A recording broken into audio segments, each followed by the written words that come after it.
Welcome to the Contract Teardown Show from Law Insider, where legal experts tear down contracts from some of the most well-known companies and high-profile executives around the world. Today on the Contract Teardown, attorney Sheila Huggins talks about online ambassador agreements. So let's tear it down. This is the Wisdom Essentials LLC ambassador agreement. Let me scroll down this a little bit. Sheila, what is this document? Why are we looking at it? When are lawyers going to run into this kind of thing?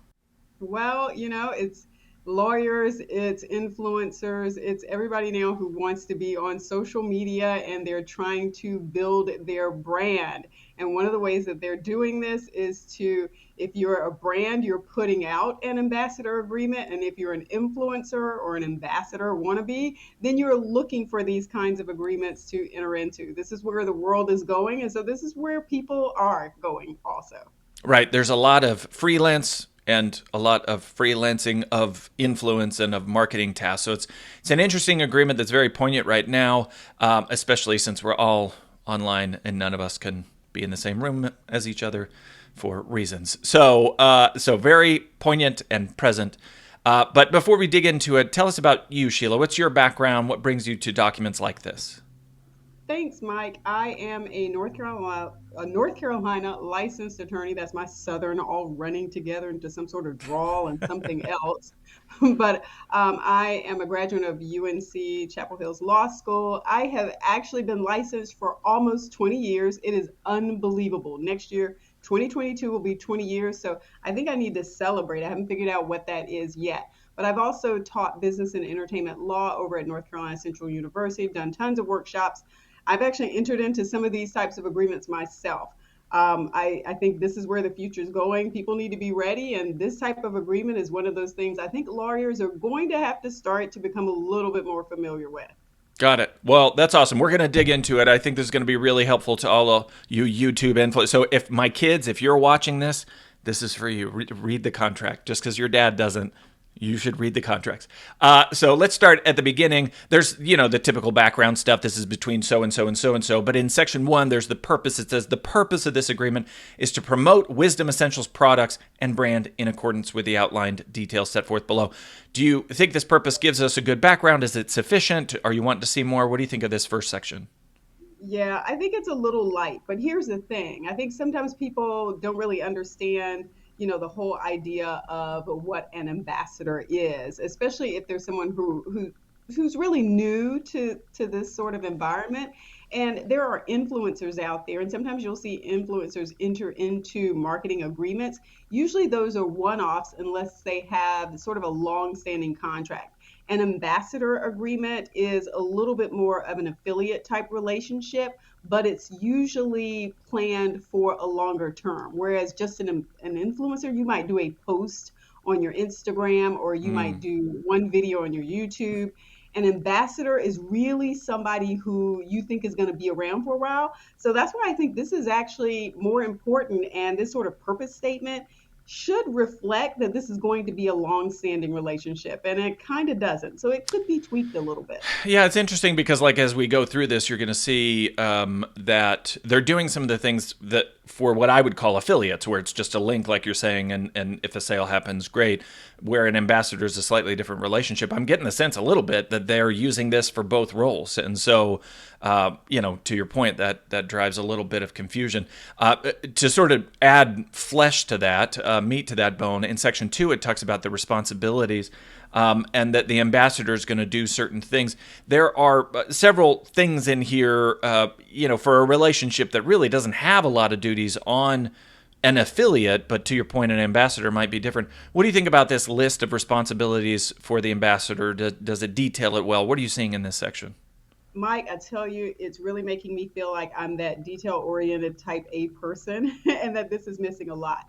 And typically, because I'm always thinking the more specific you are, the more details you can provide to your ambassador, the better product or service you're going to get. So if you're not clearly saying, this is how many posts we expect you to have, this is how we expect you to respond to inquiries or to respond to people who reply or engage with your posts. So there's none of that really here. So you see things like under, I guess this is 2, where it says ambassadors shall share social media posts which further highlight Wisdom Essential products. in a way authentic to ambassadors' channel and followers. That's great. From the ambassador standpoint, that's exactly what you want. What you want. You're looking for broad language that lets you present your authentic self that you have Right. already developed with your followers. But if you're the brand, if you're the company, how many posts is that going to get you? How are they going to be following up and engaging with them? Which social media platforms are they going to be putting this on? Is there going to be a priority? Are there going to be premier events? There's nothing like this here. And I think this is why this sort of environment has been referred to as the wild, wild west, because people are just sort of throwing these engagement relationships out there. And when you pick up the contract and you look at it, it's just very skimpy. I'm not trying to put them down, but Right. I think they could use some legal help here.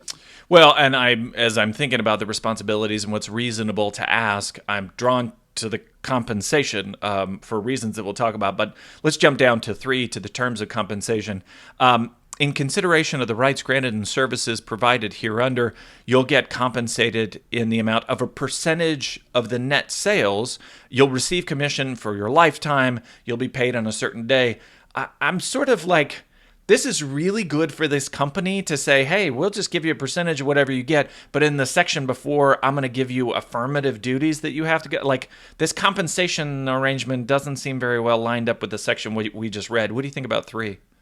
Again, it depends on where you sit. If you're the brand, this is awesome. Right. This is awesome because your brand is getting out there. You're now associated with this person, with their followers, with all of these people that they're engaging with, even if they don't buy anything. That relationship in and of itself is worth something. But if you're the ambassador and it's, oh, well, you have to make sales before you ever get any compensation at all, this just is not a good deal.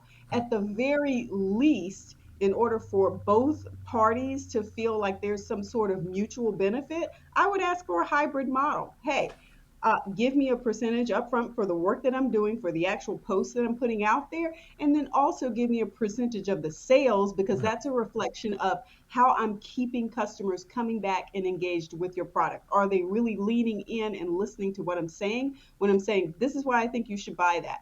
It puts both parties, I think, on equal footing. This sort of thing where it's just, hey, give me a percentage, that might as well just be an affiliate relationship. Right. And the affiliate thing, like what's going down to 4, if you're not in this world, and many of you viewers will not be, this is a fascinating issue. The issue of tracking and conversions, attribution, they call it in marketing world. Because what they'll do is they'll give you, you've seen this on billboards where it'll say, call 555 whatever and tell us that you saw billboard 72B or whatever, or you'll call in with a coupon code or something. A lot of times, even in the internet world, which is way more trackable than direct mail or whatever, it's still not very trackable. You get this unique URL, this unique web code, but just people might not click your link, even though they were influenced by your saying you love this thing.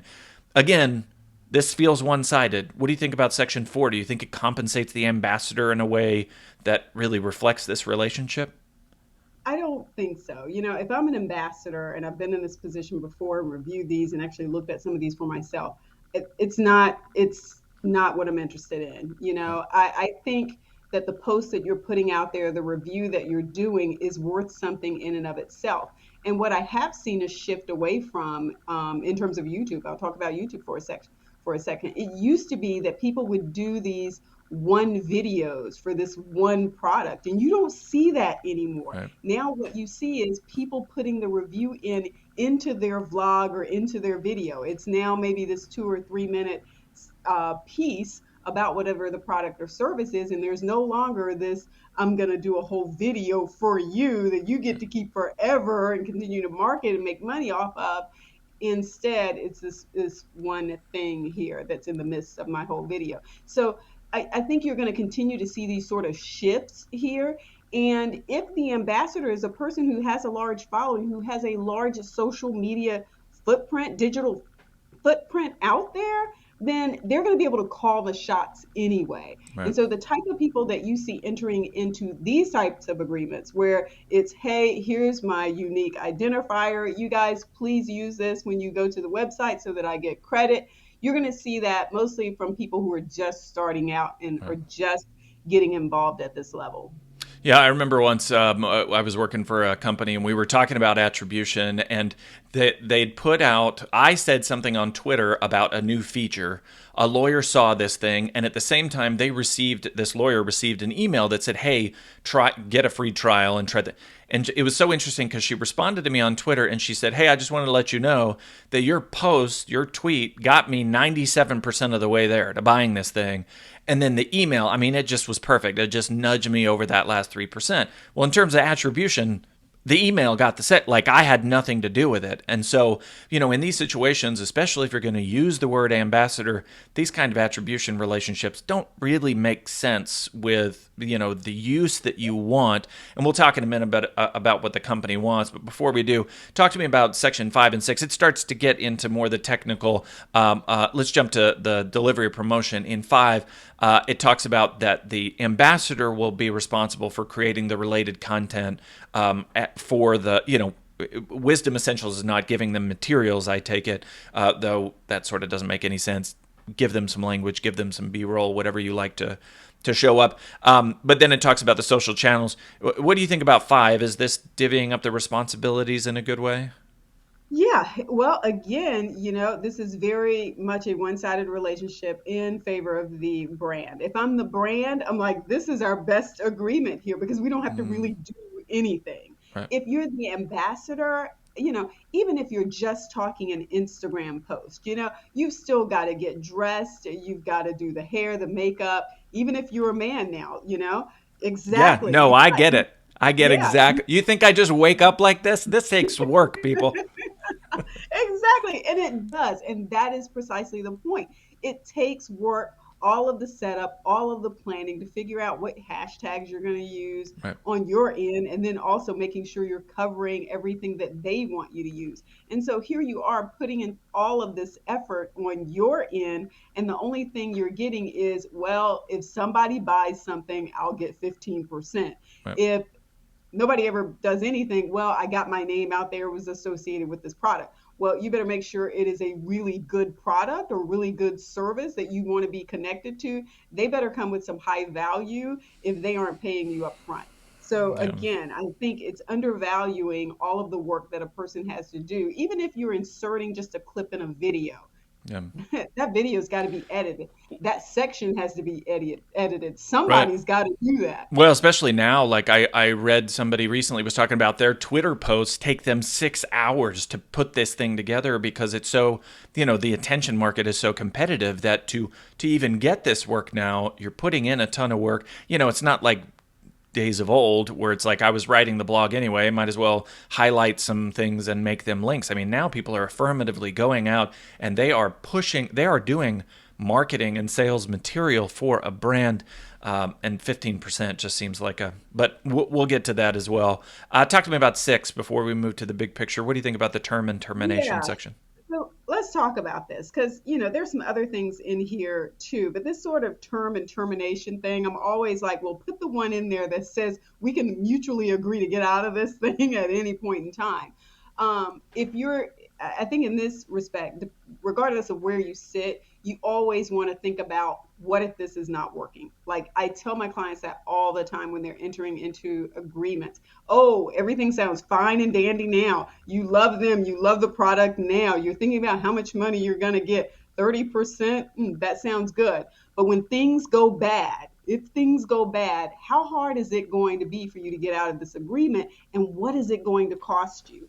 And so, yeah, there's a little bit of language in here about they can terminate for any reason at any time. But again, if you are the ambassador and you've already put a lot of work in there and they just drop you, then, you really need to make sure you're taking into account compensation beforehand so that you at least got something up front if they drop you at any point in time. So you really have to keep that in mind. Yeah, and getting to the big picture, I think, the cliche of business owners is, oh, my lawyer doesn't understand my business. This is the kind of case, the kind of situation where you not understanding this business is going to make you write all the wrong things. You're going to say all the wrong things.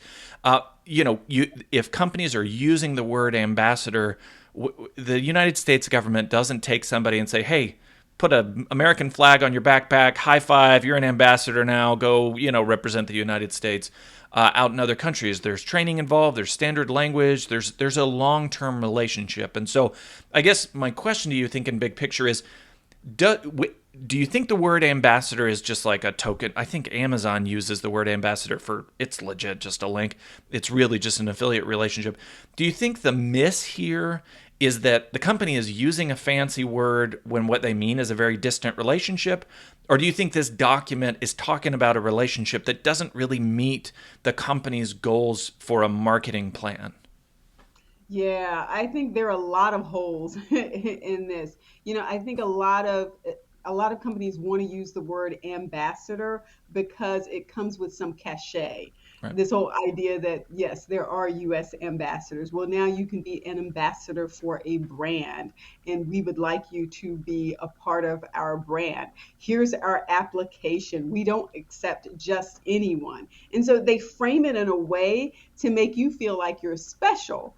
And that, yes, you're one of a few who's going to be selected, and there's going to be this special relationship. And in reality, very few brands, when you take into account the number of brands that now put out these applications and have these contracts, just Google search, there are tons of them, and you will see how quickly they fall apart. Like, most companies don't make it to 5 years. Right. And if they're starting year one with an ambassador program, the likelihood that you're still going to be involved with that year 6 is like this. Okay. Yeah. It's really not going to happen. And so you have this piece where the brand is trying to build around, this language and this phrasing, and they're trying to put something together. And then on the other side, you have this ambassador who's saying, yes, I want to be a part of that because I want to be able to say that I'm an ambassador for a brand. So it comes with a lot of meaning. And so, yes, they are tapping into that. Yes, it is somewhat of a marketing strategy, but I don't think that most brands have sat down and said, here's what our policies are going to look like. Here's what our expectations are going to be. And you can see this directly in this particular contract. Yeah. Yeah. I think, this, if you're watching this might sound esoteric to you and sort of like I'm a lawyer and I don't do these business things, but this is a perfect example of the way that the drafting process can provide business value to the company. For you to sit with the company and say, hey, you guys are dropping words, dropping phrases, but these things don't really match up. Tell me what your plan is. Give me a marketing plan that involves ambassadors, because ambassadors are long-term investments, and you support them in ways. You give them marketing material. You give them standard language. You make sure that when they do work that isn't directly attributable because it came through an email link, that they're still getting compensated anyway in the hybrid model that you talked about. This is a great opportunity to say, let me provide business value by questioning the language. So I think it's a great example of that, and also a new area, which is really cool. So Sheila, thank you for hanging out with us. For people who want to get in touch with you, to talk more about agreements like this, to make sure that they understand this context, what's the best way to connect with you? Oh, well, I'm on Facebook, SheilaHugginsLaw.com Sheila Huggins Law after the Facebook.com. Mm-hmm. I'm hardly on Instagram, but Facebook is probably the best way to contact me. And then my email is SheilaH@SheilaHugginsLaw.com, and that's Sheila spelled SHELIA. Perfect. Well, we'll make sure that's all included on the post over at lawinsider.com/resources. And if you want to be a guest on the Contract Teardown show, to be mean to documents like this, just reach out to us. We are at community@lawinsider.com. Thanks again, Sheila. We will see you guys next time. All right. Peace and have a good day. Thanks so much for tuning in to this episode of the Contract Teardown Show from Law Insider. If you're enjoying the show, please feel free to rate, subscribe, and leave a review wherever you listen to your podcasts. That helps others find the show. We really appreciate it. Thanks again for listening, and we'll catch you in the next episode.